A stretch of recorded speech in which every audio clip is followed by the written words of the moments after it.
Bienvenue sur Top Invest, la chaîne des tops d'investissement. Ici, on parle essentiellement d'entreprises de qualité. Avons-nous une opportunité d'investissement sur Exatronics? C'est la question à laquelle on va essayer de répondre en se basant sur les stats financiers de la compagnie. Je rappelle que ceci représente uniquement mon point de vue et non un conseil d'investissement. Et comme d'habitude, je me réserve le droit de me tromper.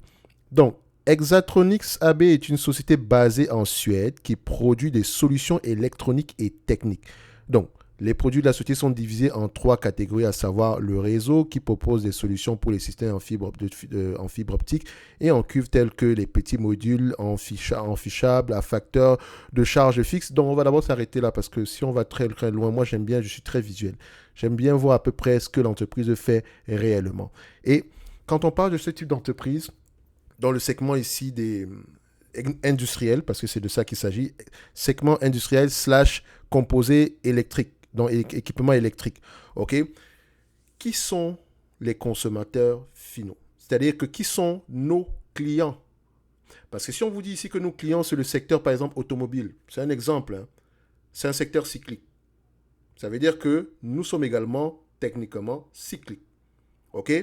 Si on vous dit maintenant que notre secteur présentement, c'est le secteur de la défense, donc l'aérospatiale et de la défense. Vous savez que c'est un secteur qui a le vent en poupe présentement. Il est très peu cyclique. Il est assez prévisible également ici.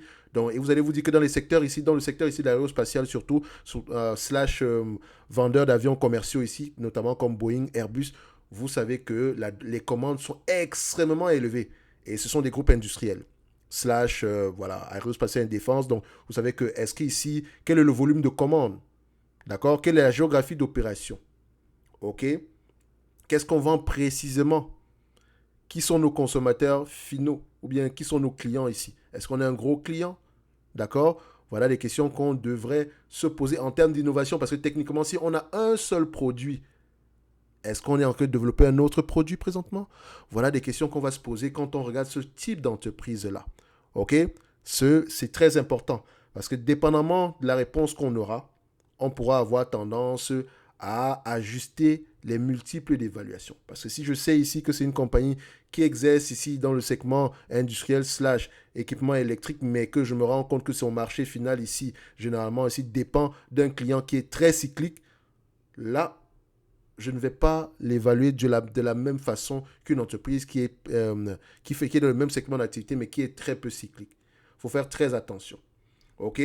Donc, ici, qu'est-ce qu'on observe? Croissance des revenus, c'est bien. OK?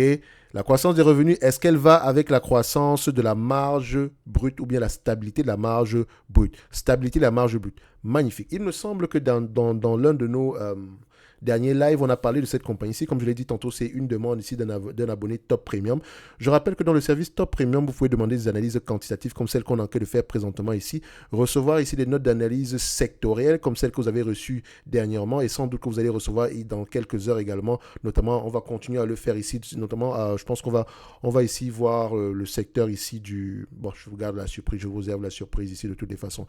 Donc, ici, vous pouvez également, chaque mois, vous recevez 2 notes d'analyse sur les entreprises qui, moi, me semblent sous-évaluées, ainsi que les notes de suivi. Parce que si j'ai déjà mentionné une compagnie précédemment, je continue à faire le suivi ici aujourd'hui. Est-ce que la thèse d'investissement de départ ne soit plus d'actualité? Ça ne veut pas dire qu'on prend, on achète bêtement. Non. C'est uniquement pour nourrir votre propre réflexion. D'accord? Ainsi que les notes d'analyse à la demande. Par exemple, si je fais une analyse sur le secteur du tabac, je ne me base pas, je me base généralement ici sur les entreprises exerçant dans le secteur du tabac. OK? Donc, exceptionnellement, jusqu'au 22 du mois de juin, d'accord, vous avez droit à 80% de réduction sur les formations à venir. Donc, c'est-à-dire quand on dit formation à venir, dépendamment de l'heure à laquelle vous allez regarder ceci, le 13 du mois de juin, on a analysé une banque et le 12 du mois de juin. Et on a à peu près comment lire les rapports financiers, quelles sont les questions à poser en général. Je dis bien en général. C'est-à-dire que ces questions-là, on les pose d'abord. Et ensuite, quand on a des particularités, comme par exemple le secteur de l'assurance, on ajoute d'autres questions. Ou bien quand on a des particularités comme le secteur de la banque, on ajoute d'autres questions. Ou bien une entreprise dans le secteur industriel, on ajoute d'autres questions. D'accord? Par exemple, quand on parle ici, que fait l'entreprise? Quelle est la description ici de la compagnie? OK? C'est une question qu'on pose sur toutes les entreprises. OK? Donc, le prix actuel, le 80 $, ou bien le 80% ici, excusez-moi, c'est ceci au total. d'accord, plus le prix du service top premium uniquement pour les 80 premières personnes. Donc, vous faites, vous faites à peu près la conversion, je ne sais pas comment, l'addition, comme vous voulez. Donc, ici, on va parler à peu près de la compagnie qu'on appelle normalement ici. C'est une entreprise que je ne connais pas, Exactronics. OK? Mais ici, je peux déjà voir que c'est une compagnie que j'aimerais approfondir les recherches sur cette compagnie ici. Notamment parce que quand je constate que les marges, le revenu augmente, moi, la question que je me pose premièrement, c'est, enfin, pas chaque fois c'est premièrement chez moi. La question que je me pose en regardant ceci, c'est de savoir qu'est-ce qui pousse la croissance des revenus. C'est important. OK? Il ne faudrait pas qu'on se retrouve dans une compagnie ici qui a eu un marché final exceptionnel. Et je vois que la croissance a commencé en 2020.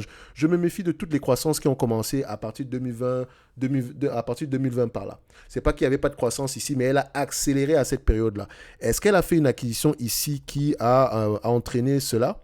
Ou bien elle a trouvé un nouveau produit? Est-ce qu'il y a eu des innovations? Ce genre de choses-là. Voilà les questions que je me pose tout en regardant ceci. C'est une entreprise qui a l'habitude de faire des acquisitions. Attention, elle a l'habitude de faire des acquisitions. Donc, je constate ici que la marge brute est stable. Les net income, qu'est-ce qu'on constate? Est-ce que les net income et les free cash flow parlent le même langage? OK?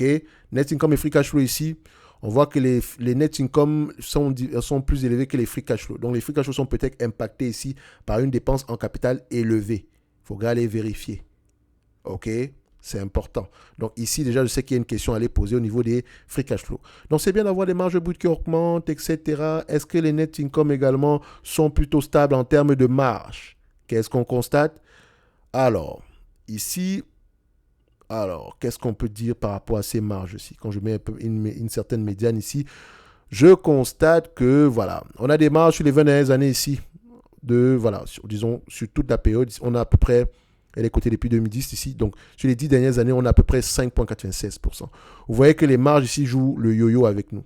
D'accord? Alors que les marges brutes sont stables, mais les marges nettes ici ont tendance à fluctuer. Généralement, si elles fluctuent ici, alors que les revenus sont croissants, les marges brutes stables, ça veut dire que les dépenses opérationnelles sont étaient élevées à ces périodes-ci. Pourquoi? OK? Parce que présentement, en tout cas, depuis 2020, les marges augmentent de plus en plus. C'est bien. Et c'est encore mieux si c'est durable. Parce qu'on ne veut pas se retrouver à avoir du 12% en 2023 pour se retrouver 3 ans plus tard avec une moyenne de 5%. Vous voyez ce que je veux dire? Donc, c'est important parce que ce n'est pas la première fois qu'on arrive à ce niveau-ci. Donc, moi, au niveau des marges, déjà, je mets un petit bémol. Pourquoi? Je me pose la question. J'aimerais savoir qu'est-ce qui entraîne ces marges-ci et il faut que je vérifie si la raison qui entraîne ces marges-ci est durable. Je pourrais dire que les marges sont durables ici. OK? Donc, ça, c'est déjà un petit bémol. J'aimerais m'attarder dessus parce qu'on a tendance ici à se fier aux bénéfices, aux marges actuelles et être très optimiste. Donc, si je regarde à peu près les prévisions, tout en mentionnant que, vu que c'est une entité suédoise, combien d'analystes il y a sur le dossier? Pas très nombreux. Et les analystes ici sur le dossier ont eu tendance à ne pas avoir à se tromper ici. Faites attention.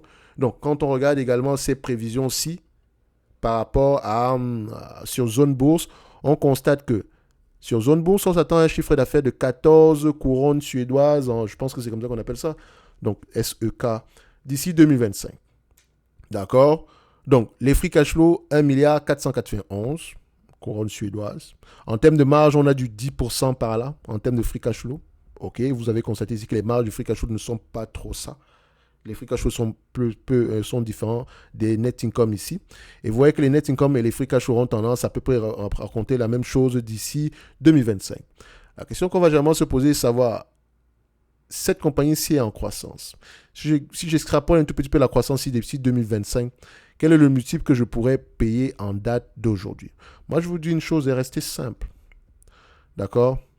Voici une compagnie qui peut rapporter à peu près 1,7 milliard en termes de couronne suédoise. 1,7 milliard, 1,7. D'accord?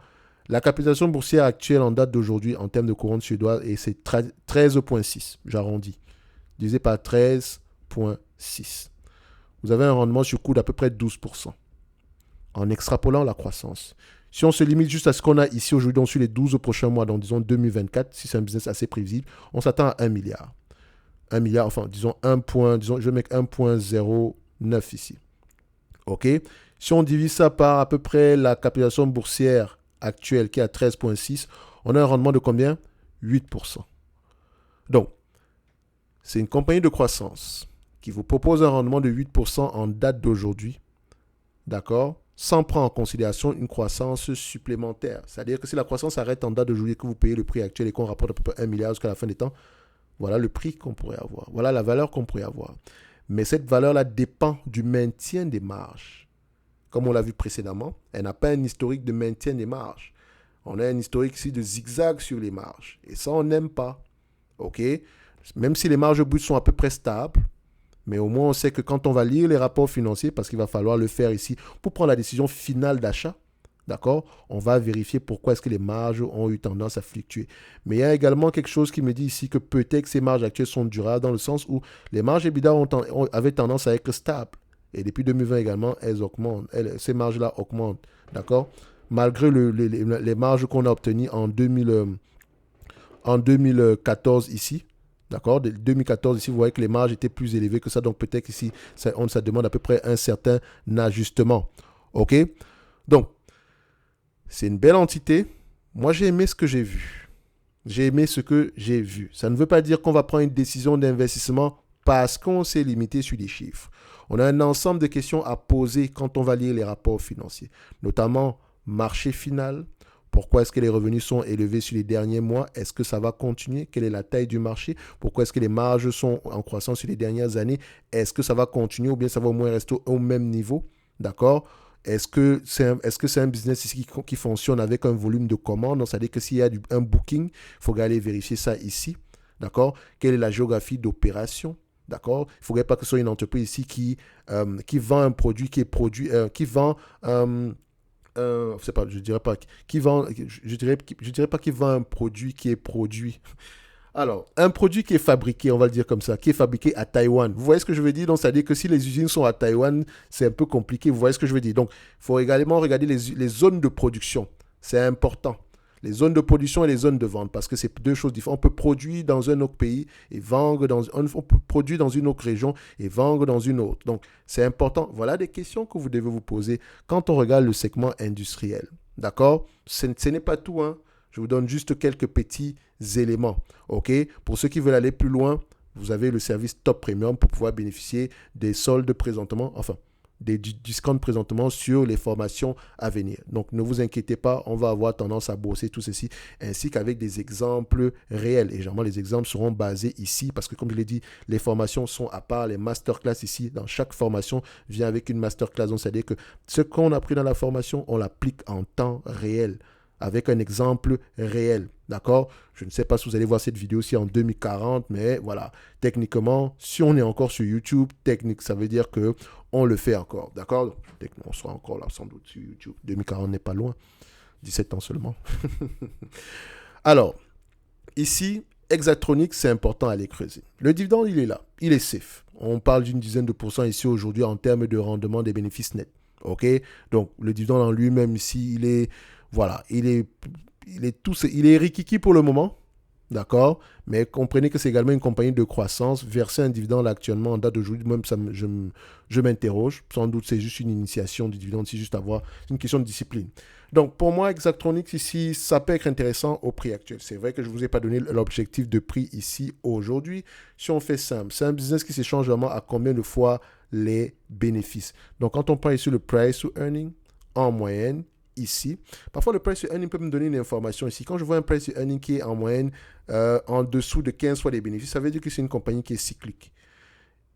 Et c'est ça ici. On est à 15 fois les bénéfices. OK? Donc, on peut se dire ici que nous avons une compagnie qui est cyclique généralement de nature. Donc, il ne faut pas qu'on se retrouve sur un cycle haut. Même si les revenus ont tendance à être stables et croissants ici, on remarque également qu'elle fait des acquisitions. Donc, ça peut également masquer le fait que cette compagnie-ci soit cyclique. OK? Comme je l'ai dit encore, ça dépend du marché final pour affirmer que c'est une compagnie cyclique. OK? Donc, si on se prend à 15 fois les bénéfices, comme je l'ai mentionné tantôt, sans exagérer, disons qu'on s'attend à 15, on avait à peu près 1 milliard ici de couronnes suédoises pour les mois à venir. Non, 1 milliard 0,9, donc 1,09 multiplié par 15 ici, ok, moins la dette nette, parce qu'il faut bien qu'on enlève la dette nette ici. On a une dette nette de combien? Dette nette, parce que celle-là, on ne l'avait pas mentionné ici. Donc, moins la dette nette aux alentours de 2,51. D'accord? Donc, moins, on met ça ici, moins 2,51. On obtient ici à peu près 13,84 divisé par le nombre. Bon, voilà. Techniquement, on aura à peu près la même capitalisation boursière en date de jour. Donc, on pourrait se dire que l'entreprise est correctement évaluée sans prendre en considération une éventuelle croissance. OK? Sans prendre en considération une éventuelle croissance. D'accord? Avec comme condition maintien des marges. Très important. Donc, si Exactronix vous intéresse, allez-y creuser un tout petit peu. OK? N'oubliez pas, service top premium, top newsletter. Et on se donne un like, un abonnement, ça fait toujours plaisir. Et on se donne rendez-vous sur la prochaine vidéo. Merci.